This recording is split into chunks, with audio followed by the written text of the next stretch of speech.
미국은 청교도 정신 위에 세워진 국가입니다.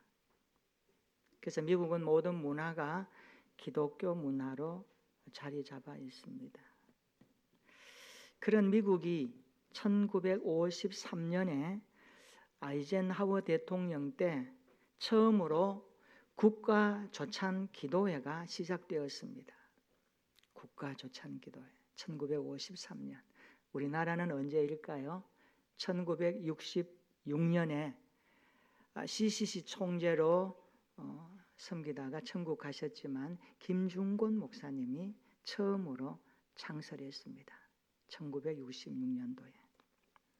이 국가 조찬 기도회를 시작한 목적이 있습니다. 그 목적은 신앙을 바탕으로 국가의 지도자들과 정치인들이 기도와 영적 교류를 좀 독려하고 그들이 국가를 위해 기도하고 하나님을 의지하는 그러한 문화를 만들기 위해서 국가 조찬 기도회를 시작하게 되었습니다. 노태우 대통령 당시에 지금 돌아가셨지만 서울 사랑의 교회 개척하셨던 옥하는 목사님이 조찬 기도회에 설교 초청을 받았습니다. 그래서 목사님이 얼마나 떨었는지 대통령이 자리하는 그곳이니까. 그리고 산부 요인들과 한국에 내놓으라 하는 우리 기독교 지도자들이 다 참여하거든요. 그래서 검열 과정이 엄청 까다로웠다고 합니다. 그래서 한 2시간, 3시간 전부터 대기하고 점검하고 몸도 수색하고 여러 가지 소지품도 확인하면서 그때 옥하는 목사님이 표현하기를 야, 대통령이 하는 자리에 참 참석하기 힘들구나. 자기가 초청장을 받고 설교를 부탁받았는데도 워낙 그 과정이 까다로우니까. 지금도 그렇지만 나라의 대통령이나 왕이 참석하는 초청 자리에는 까다롭습니다. 아무나 못 갑니다. 초청 받아야 되고 초청장을 가지고 가더라도 엄청난 과정들을 거쳐서 그 자리에 앉을 수가 있습니다. 오늘 본문을 보면 예수님께서 천국에 대한 비유 하나를 하시면서 이렇게 말씀합니다. 천국은 마치 자기 아들을 위하여 혼인잔치를 베푼 어떤 임금과 같으니 이렇게 말씀합니다. 천국은 자기 아들을 위하여 혼인잔치를 베푸는 어떤 임금과 같다. 누가복음 14장 6절에 보니까 16절에 보니까 이 혼인잔치의 규모가 얼마 했는지를 누가는 이렇게 표현합니다. 큰 잔치였다. 누가복음 14장 16절에 큰 잔치였다 이렇게 말씀합니다. 그러니까 한 임금이 자기 아들을 위하여 혼인잔치를 열었는데 아주 성대하게 크게 열었다 그렇게 말씀하고 있습니다. 마태복음 22장 3절 한번 보세요. 임금은 종들을 청한 사람들에게 보내어서 혼인잔치에 오라고 이렇게 말합니다. 그런데 어때요? 그들이 오기를 싫어합니다. 4절 한번 보세요. 다시라는 단어로 시작하는 걸 보니까 또 초청하고 있습니다. 여러분 4절 한번 읽어볼까요? 마태복음 22장 4절입니다. 시작.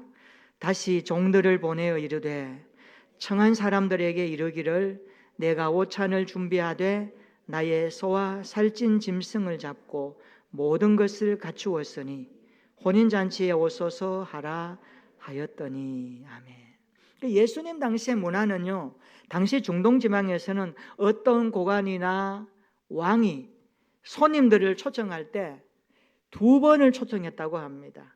한 번은 메시지를 전하는 겁니다. 몇 날 며칠 날 잔치가 있으니 오세요 이렇게 초청하고요. 그 다음에 사람이 살다 보면 바쁘잖아요. 하루 전에 다시 종들을 보내서 내일 잔치가 있으니 잊지 말고 꼭 오세요. 이런 문화가 당시 중동 문화의 보편적인 것이었다고 합니다.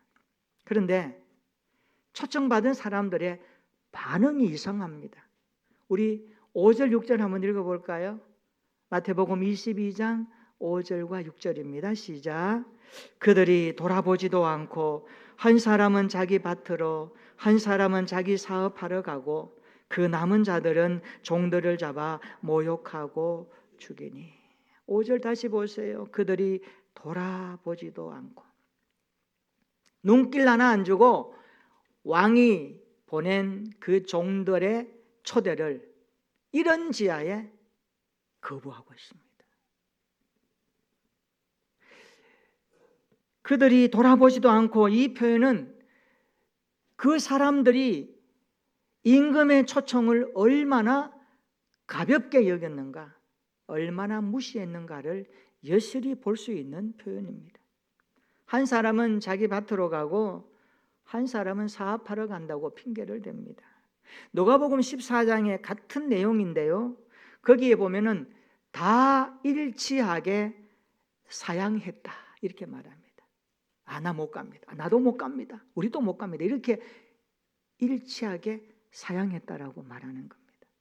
나는 밭을 샀으면 못 가겠고요, 소 5겨리를 샀기 때문에 시험으로 밭을 읽어봐야 되기 때문에 못 갑니다. 나는 장가 들었기 때문에 못 가겠습니다. 다 거부합니다. 그리고 남은 자들이 어떻게 합니까? 임금이 보낸 종들을 잡아가지고 능욕하고 죽입니다. 이런 일이 어디 있습니까? 그럼 이런 황당한 이야기, 옛날 이야기 같아요. 오늘도 이런 일들이 있거든요. 적반하장도 유분수라고. 그 초대에 응하지 않는 것도 사실 좀 불편한데, 남아있는 사람들이 종들을 잡아서 능욕하고 죽였다고 말씀합니다. 말도 안 되는 일이 벌어지고 있습니다. 요약하면 이런 겁니다. 그들은 일상적인 삶에 집착하여 사는 것 때문에 왕의 초대에 응할 수 없었습니다. 또한 그들은 임금의 마음을 무시하고 짓밟아버립니다. 여러분, 사람이 뭔가 이렇게 관심을 가지고 손을 내밀 때 미안할 때 많잖아요. 함께하지 못해서 죄송합니다. 이런 표현이 오고 가지는 않을지언정 그 종들을 능욕하고 죽이면서 임금의 마음을 짓밟아버리는 이런 안타까운 이야기가 오늘 마태복음 22장에 예수님의 비유 속에 들어있습니다. 여러분, 이런 상황에서 여러분이 임금이라면 어떻게 하시겠습니까? 좀 성격이 있는 분들 당장에 목을 쳐라 이렇게 하겠죠. 임금인데 그래 안 하겠어요? 여러분들 참 인자하신 분 같아. 그냥 지나갈 것 같아요? 못 지나갑니다. 7절 보세요. 임금이 노하여 군대를 보내어 그 살인한 자들을 진멸하고 그 동네를 불사르고. 우리는 7절 말씀에서 임금의 화가 얼마나 났는지에 대해서 여기 나오는 동사 4개를 통하여 확인할 수가 있습니다. 여러분 7절에 동사 4개 한번 찾아보세요. 여러분 성경 읽다가 동사에 지목하시면 좋습니다. 동사 뭔가 액션 포인트, 움직이는 것을 말하는 단어 있잖아요. 여기 보세요. 7절에 4개 동사 나오죠. 노하다, 보내다, 진멸하다, 불사르다. 연결하면 이랬으면 너무 화가 나가지고 단단히 화가 나서 군대를 보내어서 진멸하고 동네를 다 불살라 버렸습니다. 8절과 9절 한번 읽어볼까요? 다 같이 시작. 이에 종들에게 이르되 혼인잔치는 준비되었으나 청한 사람들은 합당하지 아니하니 내 거리 길에 가서 사람을 만나는 대로 혼인잔치에 청하여 오라 한대. 임금이 청한 사람들이 오지 아니하니까 이번에는 내 거리로 가서 만나는 사람을 보고 혼인잔치에 오라고 해라, 그렇게 말합니다. 10절 한번 읽어볼까요? 다 같이 시작. 종들이 길에 나가 악한 자나 선한 자나 만나는 대로 모두 데려오니 혼인잔치에 손님이 가득한지라. 예. 여러분, 잔치에는 사람이 많아야 되잖아요. 웅성웅성하며. 어제 우리 고한군 결혼식 했는데 기도 하객들이 많이 와서 축하해주고 축복해주고 손잡아주고 행복하라 잘 살아라 이렇게 하니까 얼마나 좋아요. 혼인잔치에 사람이 많아야 돼요. 잔치는 사람이 많아야 잔치다운 맛이 나잖아요. 임금이 사람을 보내어 길에 나가서 악한 자나 선한 자나 만나는 대로 다 오라고 초대합니다. 그냥 그들이 혼인잔치에 다 왔어요. 오니까 얼마나 사람들이 많았는지 임금이 들어옵니다. 들어 살펴보니까 저쪽에 앉아있는 한 사람이 좀 이상합니다. 어떤 모습이에요? 11절 한번 보세요. 예복을 입지 않고 앉아 있습니다. 예복을 입지 않았어요. 그 당시에 중동의 문화는요, 궁중 파티에 초대받아서 가면 문 앞에서 사람들에게 예복을 나눠줬다고 합니다. 입고 반납하든지, 또 페르시아 궁중에서는 아예 예복을 빌려주는 것을 관례로 여겼습니다. 그러니까 잔치에 예복이 없으면 안 되는 거예요. 근데 사람들이 많이 왔는데 예복을 줬는데 예복을 입지 않았다는 그런 의미가 되겠죠. 아예 파티에 초청된 사람들에게 어떤 곳은 예복을 한 벌씩 선물로 주는 곳도 많았다고 합니다. 당시의 문화적인 풍습입니다. 그런데 어떤 한 사람은 예복을 입지 않고 앉아 있습니다. 임금이 들어보니까 알잖아요. 다 예복 입었는데 한 사람이 유독 눈에 들어왔던 겁니다. 여러분, 지금 잔치는 누구를 위한 잔치입니까? 자기 아들. 임금이니까 누굽니까? 왕자예요, 왕자. 왕자의 혼인일식이에요. 아들을 위한 목적입니다. 아들을 위한 잔치입니다. 그런데 2절 다시 한번 보세요. 천국은 마치 자기 아들을 위하여 혼인잔치를 베푼 어떤 임금과 같으니. 이 잔치의 목적은 아들을 위함입니다. 아들이 목적입니다. 임금은 아들의 결혼식을 준비해놓고 사람들을 초청한 것입니다. 그렇다면 이 결혼식만큼은 누구를 기쁘시게 해야 됩니까? 왕자, 아들을 위한 집중이 돼야 됩니다. 예복을 다 입고 축하하고 파티하고 즐기는 겁니다. 근데 한 사람이 예복을 입지 않고 앉아 있는 겁니다. 우리 여기서 하나를 생각하게 됩니다. 이 사람이 왜 예복을 입지 않았을까? 여러 가지 생각할 수 있겠죠. 철저하게 자기 중심적인 생각을 가졌지 않았을까 생각해 봅니다. 자기 옷을 벗고 예복을 갈아입어야 될 텐데 그렇지 않는 그의 모습이 임금의 눈에 들어왔던 것입니다. 오늘 우리는 어떻습니까? 예수 그리스도로 옷 입고 이곳에 앉아 계십니까? 그분의 십자가 보혈 은혜의 옷을 입고 이 자리에 앉아 예배 드리십니까? 11절 한번 다시 보세요. 임금이 손님들을 둘러보러 들어올세. 여기 보러 들어올세 그랬습니다. 임금이 손님들을 보러 들어올세. 임금의 눈길이, 한 왕의 시선이 사람들 한 사람 한 사람을 향하고 있다는 겁니다. 우리가 무엇 때문에 교회에 나옵니까? 우리의 삶의 중심을 보시는 하나님은 오늘 또 우리의 동기, 우리의 마음의 모든 것들을 다 살펴보고 계십니다. 저와 여러분 앉아있는 이 자리가 정말 그 아들 예수 그리스도의 피값으로 구원받은 은혜에 힘입어 하나님 앞에 신령과 진정으로 드리는 예배가 되었으면 좋겠습니다. 나의 옷을 벗어버리고 더럽고 냄새나는 죄의 옷을 벗어버리고 십자가로 말미암아 우리를 덮어주시는 그 구원의 옷으로 갈아입고 하나님 앞에 설 수 있는 예배가 되었으면 좋겠습니다. 그렇습니다. 우리의 삶에 벗어야 될 것이 너무나 많습니다. 더럽고 냄새나고 추한 것들 주님의 십자가로 덮어버리고 그분이 주시는 의의 옷을 입고 하나님의 존전에 이 잔치에 앉아있는 것은 무엇보다 감격과 감사의 자리라는 것을 깨달았으면 좋겠습니다. 오늘 임금이 바라볼 때에 한 사람이 예복을 입지 않았습니다.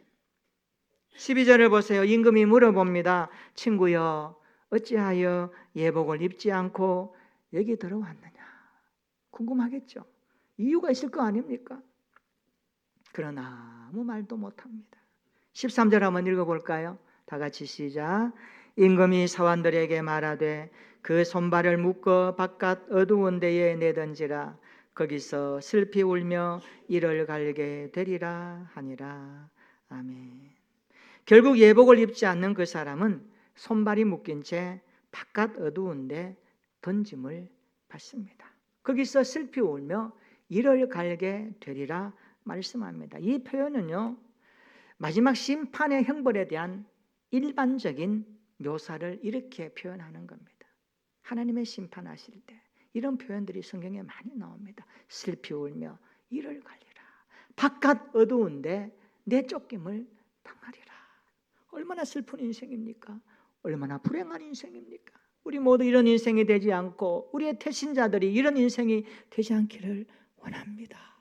주님이 초청하는 잔치에 함께 와서 예복으로 갈아입고 주님을 기쁘시게 하고 그 임금의 무한한 사랑이 얼마나 크다는 것을 깨달으면서 함께 여호와를 섬기며 살아가는 공동체가 되었으면 좋겠습니다. 여러분, 이 비유의 결말이 뭡니까? 14절의 결론이거든요. 한번 읽어볼까요? 자, 우리 14절입니다. 시작. 청함을 받은 자는 많되 택함을 입은 자는 적으니라. 아멘. 우리 모두 어린 양의 혼인잔치에 참여하기 위해 합당한 의의 옷을 입고 있는지 날마다 돌아볼 수 있었으면 좋겠습니다. 청함도 받고 택함도 받는 이것이 바로 구원입니다. 청함도 받고 택함도 받는 것이 구원입니다. 혼인잔치 비유에 등장하는 이 각각의 사람들은 누구를 가리킬까요? 좀 궁금하잖아요. 그래 해석이 되거든요. 비유니까 예수님이 말씀하는 비유 속에는 메시지가 담겨 있습니다. 이런 뜻이 있습니다. 혼인잔치를 베풀고 사람을 초대한 임금은 하나님을 가리킵니다. 하나님이 그렇게 하십니다. 초청을 받은 처음 대상자는 유대인들입니다. 이들이 거부했습니다. 그리고 다음 대상자는 모든 인류를 가리킵니다. 임금이 보낸 종들은요, 구약의 선지자들과 신약의 복음 사역자들을 말씀합니다. 하나님은 구약의 선지자들과 신약의 이 사역자들, 사도들을 보내셔서 계속해서 초대를 하고 계신다는 말씀입니다. 초청된 손님들 중에 예복을 입지 않는 사람은 어렵다함을 받지 못한 불신자를 가리킵니다. 그리고 택함을 입은 소수의 사람들은 믿음으로 어렵다함을 받은 구원받은 백성들을 가리키고 있습니다. 그러니까 이 잔치는 누구를 위한 잔치입니까? 저와 여러분들을 위한 하나님의 사랑이 있는 잔치라는 것을 알 수가 있습니다. 우리 모두 택함을 입은 그리스도인들이 되기를 축원합니다. 옛사람의 옷을 벗어버리고 심령이 새롭게 되어 의의 옷으로 갈아입고 성령의 인치심을 통하여 하나님의 자녀됨의 정체성을 가지고 날마다 주님 앞에 나와 예배하며 찬송하며 하나님을 기쁘시게 하는 우리의 인생이 되었으면 좋겠습니다. 십자가 그 속에 은혜의 옷으로 갈아입고 날마다 하나님 앞에 나가는 담대한 성도들이 되시기를 축원합니다. 하나님과 우리 사이에 막힌 죄의 담을 예수님이 십자가에서 다 허물어 버리셨으니 그 예수 그리스도를 믿는 의의 신분을 가지고 하나님 앞에 나가는 믿음의 잔치가 되시기를 축원합니다. 그래서 우리가 예배드리는 이 장소는 축제입니다. 기쁨입니다. 감격입니다. 누가 올 수 있습니까? 아무나 올 수 없습니다. 왕이 우리에게 종들을 보내어 초대해 주신 자리입니다. 얼마나 영광스러운 자리입니까? 누구나 다 예배드릴 수 없습니다. 믿음의 사람만이 드릴 수 있고 구원받은 자들이 드릴 수 있는 잔치입니다. 이것을 향하여 하나님의 사랑이 흐르고 하나님의 기쁨이 있는 것을 고백하면서 우리 모두 예배 때마다 순간순간 이 잔치를 묵상했으면 좋겠습니다. 그렇다면 우리의 태신자들은 어떻게 됩니까? 우리의 태신자들이 복음의 자리로 초청되어야 합니다. 그들도 함께 우리와 이 자리에서 예배드릴 수 있도록 우리는 그들을 초대해야 됩니다. 누구의 이름으로? 예수의 이름으로. 이 종들처럼 임금이신 하나님 아버지의 명령을 따라 때를 얻든지 못 얻든지 복음을 전하라는 그분의 뜻을 받들어 우리는 이 초대장을 들고 가야 합니다. 오세요. 오셔서 수고하고 무거운 짐을 주님께 다 내려놓으세요. 인생 별거 있습니까? 이 땅에서 살다가 죽으면 끝인데, 그러나 끝이 아닙니다. 예수 그리스도 안에 죽는 자는 영원한 영생의 복이 있는 천국이 기다리지만, 예수 없이 살다가 예수 없이 죽는 사람은 지옥에서 영원토록 고통 중에 살아갑니다. 여러분, 이 두 갈래 길에서 당신은 어디를 선택할 것입니까? 우리는 날마다 복음을 말해줘야 합니다. 그래서 예수 그리스도 이름으로 그들에게 이 초대장을 내밀어야 합니다. 다음 주에는 태신자 초청주일입니다. 태신자를 초청합시다. 왜 태신자를 초청해야 될까요? 오늘 본문에서 보면 두 가지 이유 때문에 그렇습니다. 첫째는요, 하나님이 모든 사람을 잔치에 초청하시기 때문입니다. 하나님이 모든 사람을 이 잔치에 초청하십니다. 예나 지금이나 혼인잔치에는 아무나 함부로 초청하지 않습니다. 대개 주인이 잘 알고 가까이 지내며 친분이 깊은 사람을 잔치에 초대합니다. 오늘 본문을 보세요. 만왕의 왕이신 하나님께서는 잔치의 초청장을 모두에게 보내십니다. 처음에는 청한 사람들에게 보내고, 그래도 오지 않으니까 다시 종들을 보내어 초청합니다. 그래도 오지를 않으니까 이번에는 사람을 만나는 대로 혼인잔치에 오라고 말씀합니다. 중요한 것은 본문에 있는 말씀 뒤에 보면요, 모든 잔치가 준비되었다고 말씀합니다. 하나님은 준비해놓고 기다리십니다. 와서 즐기라는 겁니다. 악한 자나 선한 자나 만나는 대로 모두 혼인잔치에 초청합니다. 그렇습니다. 우리 하나님은 모든 사람을 혼인잔치에 초청하고 계십니다. 우리 모두 이 초청에 응할 수 있는 태신자리 되도록 이번 한 주간 무던히 기도하며 그들과 교제하며 다음 주일에 초대했으면 좋겠습니다. 왜 태신자를 초청해야 할까요? 두 번째, 초청에 응한 사람만이 잔치의 기쁨을 누리기 때문에 그렇습니다. 여러분, 잔치의 기쁨은 초대하는 그곳에 가야 합니다. 가서 먹어야 합니다. 가서 즐겨야 합니다. 가서 얼마나 아름다운 잔치고 성대한 잔치인지 맛보아야 합니다. 초청장을 받았다고 해서 다 잔치의 기쁨을 누리는 것은 아닙니다.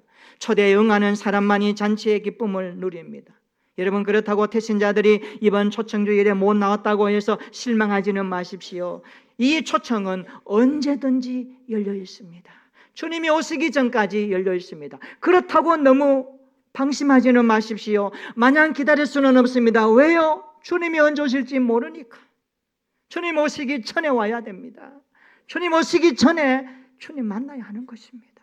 그래서 우리에게 긴급성이 있고 간절함이 있는 것입니다. 한 사람 한 영혼을 위해서 기도해야 되는 것입니다. 이렇게 기도했으면 좋겠습니다. 하나님, 우리 교회 태신자들이 순적하게 교회로 나오게 하옵소서. 하나님, 우리 교회 태신자들이 예수님을 만남으로 구원의 기쁨을 허락하여 주시옵소서. 우리 교회 태신자들이 천국 잔치의 기쁨을 누리게 하여 주시옵소서. 날마다 기도할 수 있기를 축원합니다. 요한계시록 19장 9절에 보면 이렇게 말씀합니다. 어린 양의 혼인잔치에 청함을 받은 자들은 복이 있도다. 이 복된 은혜가 우리 태신자들의 삶 가운데 흐르게 되기를 축원합니다. 태신자들이 복음의 자리로 초청되어 다 택함을 받았으면 좋겠습니다. 다음 주일은 태신자 초청주일입니다. 태신자를 초청합시다. 왜 초청해야 합니까? 하나님은 모든 사람을 잔치에 초청하기 때문입니다. 왜 초청해야 합니까? 초청에 응한 사람만이 잔치의 기쁨을 누릴 수 있기 때문에 그렇습니다. 태신자들이 복음의 자리로 초청되어 택함받는 은혜의 자리에서 주님 만나는 놀라운 은혜가 있기를 소망하면서 이번 한 주간도 이 말씀으로 기도하여 다음 주일에 함께 태신자와 동행하는 복된 날이 되었으면 좋겠습니다. 기도하겠습니다. 우리 함께 한번 기도합시다. 천국은 마치 자기 아들을 위하여 혼인잔치를 베푼 어떤 임금과 같습니다. 하나님은 모든 사람을 잔치에 초청하고 계십니다. 초청에 응한 사람만이 잔치의 기쁨을 누릴 수 있습니다. 태신자들이 복음의 자리로 초대되어 택함을 받기를 기도하십시다. 이렇게 기도합시다. 하나님, 다음 주일은 태신자 초청 주일입니다. 태신자를 꼭 초청하고 싶습니다. 태신자들의 생각과 마음을 간섭하시며 이끌어 주옵소서. 하나님, 우리 교회 태신자들이 순적하게 교회로 나오게 하시고 예수님을 만남으로 구원의 기쁨을 허락하여 주옵소서. 천국 잔치의 기쁨을 누리는 인생이 되게 해달라고, 그래서 그들도 우리와 함께 하늘의 시민권자로 살아가게 하옵소서. 우리 다 함께 기도합니다. 전능하신 하나님 아버지, 전능하신 하나님 아버지, 천국은 마치 자기 아들을 위하여 혼인잔치를 베푸는 임금과 같다고 말씀하셨습니다. 오늘도 하나님은 잔치를 열어놓으시고 모두를 초청하고 계십니다. 초청에 응한 사람만이 잔치의 기쁨을 누릴 수가 있습니다. 하나님, 다음 주일은 태신자 초청주일입니다. 어찌하든지 태신자를 함께 초대할 수 있도록 우리 모든 성도들의 마음에 간절함을 주옵소서. 태신자들의 생각과 마음과 발걸음을 인도하여 주옵소서. 우리에게 태신자들이 순적하게 교회로 나올 수 있도록 도와주옵소서. 예수님을 만남으로 구원의 기쁨을 경험하게 하옵소서. 천국 잔치의 기쁨을 누리게 하여 주옵소서. 그리하여 일평생 예수 그리스도를 고백하고 예수 그리스도의 십자가 구원의 의의 옷을 입고 살아갈 수 있도록 복되게 하여 주시고 하늘의 시민권자로 살아가는 은혜를 베풀어 주옵소서. 한 주간 내가 품고 있는 태신자 위해서 더 기도하고 더 만나고 더 관심 가지며 다음 주에 함께 손에 손을 잡고 이 자리에서 주님 앞에 예배 드릴 수 있도록 우리 성도들의 발걸음과 생각과 마음을 굳세게 붙들어 주시고 태신자들 마음까지 주님께서 인도하여 주시옵소서.